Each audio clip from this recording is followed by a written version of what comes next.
ఆశ్చర్యకరమైన విషయం ఏంటిదంటే యవనస్తులు మాత్రమే ఫోన్ వాడట్లేదు, ఇంటర్నెట్ వాడట్లేదు. ఎక్కడ చూడండి వృద్ధుల నుండి చిన్న బిడ్డల వరకు ప్రతి ఒక్కరు ఫోన్ వాడటము, వాక్యం వినాలి అంటారు. మంచిదే, ఒక వాక్యము చాలు ఆ రోజుకి. కానీ మీరు సహవాసము, మీరు సొంతంగా దేవునితోటి సహవాసం కలిగి ఉన్నారా? అసలు వెళ్ళిందేమో వాక్యం వినటానికి, అక్కడ ఏం చేస్తాడు అపవాది? ట్రాప్లో వేసేస్తాడు. ఈ మధ్యకాలం వృద్ధులు న్యూస్ తర్వాత న్యూస్ అడిక్ట్ అయిపోతున్నారు. దేనికి?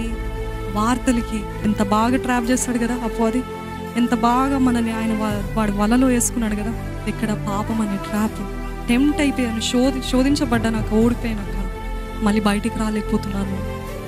దేనికి వెళ్ళారు? వాకింగ్. అందుకనే మనకి కావాలి పరిశుద్ధాత్మ శక్తి, పరిశుద్ధాత్మ సహాయం. పరిశుద్ధాత్మ లేకపోతే మనకి సెల్ఫ్ కంట్రోల్. అదే కదా ఆయన ఆత్మ ఫలాల్లో ఒక ఫలము ఏంటిదంటే ఆశా నిగ్రహం. ఈ మొబైల్ ఫోన్స్ లేకపోతే టెక్నాలజీ లేకపోతే ఇంటర్నెట్ ఎలాగంటే డ్రగ్స్ లాగా, మత్తు మందులాగా ఒకలాంటి ఆనందం కలుగుతుందంట మనం బ్రెయిన్లో. నేను ఒట్టి బ్రేక్ తీసుకుంటున్నాను, నాకు కొంచెం చాలా స్ట్రెస్గా ఉంది, ప్రెషర్గా ఉంది. బ్రేక్ కావాలంటే దేవుని సన్నిధికి వెళ్ళండి. జాగ్రత్త. ఏదైతే దేవుడు మేలుకి వాడాలి, దేవుని రాజ్య వ్యాప్తి కోసం వాడాలని ఆశపడాడో అదే అపవాది దాని రాజ్య వ్యాప్తి కోసము, వాడి రాజ్య వ్యాప్తి కోసం వాడాలని ప్రయత్నిస్తున్నాడు. దాంట్లో మీరెందుకు బానిసలుగా ఉంటారు? ఆ వలలో మీరెందుకు పడతారు? ఈరోజు దేవుడు అదే అంటున్నాడు, జాగ్రత్త.